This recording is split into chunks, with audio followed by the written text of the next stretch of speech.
চিংড়ি মাছ দিয়ে শশা রান্না করলাম, একদম কম ঝাল কম মশলায়।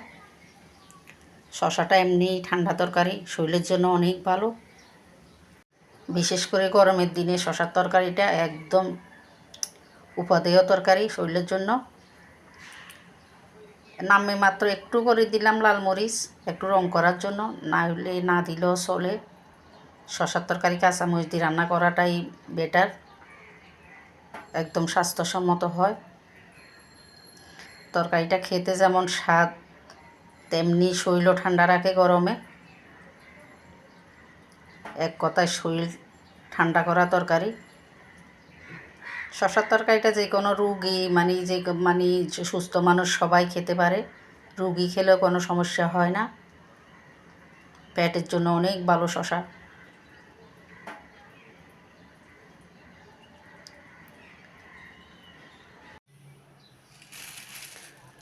শশা শশা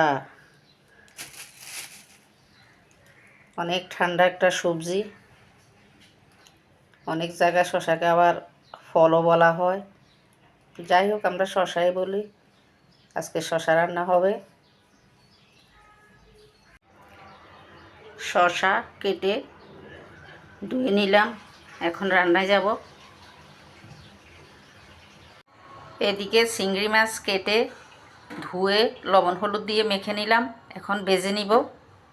আজকে চিংড়ি মাছ দিয়ে শশা করব।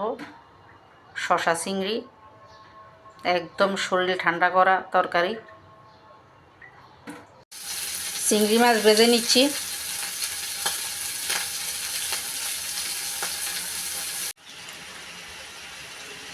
তেলে পাঁচফোড়ন দিয়ে কেটে রাখা শশা দিয়ে দিলাম,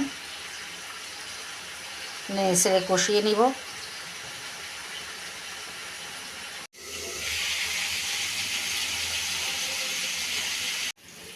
দিয়ে দিলাম লবণ হলুদ কাঁচামরিচ। শশার তরকারি কাঁচামরিচ দিয়ে রান্না করলে ভালো হয়, তাও একটু করে লাল মরিচ দিলাম কালার সুন্দর হওয়ার জন্য, নামে মাত্র লাল মরিচ। এখন সব কিছু কষিয়ে নিব। কষিয়ে নিলাম, এবার ঝোল দিয়ে দিব।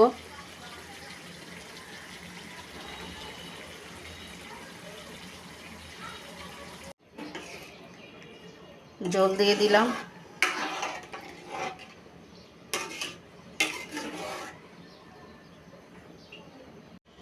ভেজে রাখা চিংড়ি মাছ দিয়ে দিচ্ছি, দিয়ে দিলাম। এবার উতরিয়ে নিব। চিংড়ি মাছের তরকারি বাড়তি কোনো মশলা প্রয়োজন হয় না, উতরিয়ে মাখা মাখা হলে নামিয়ে নিব।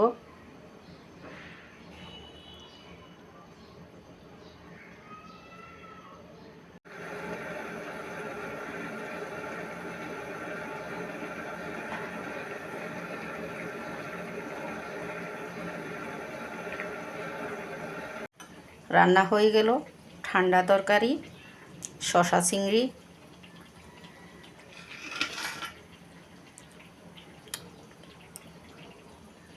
লবণ ঠিক আছে।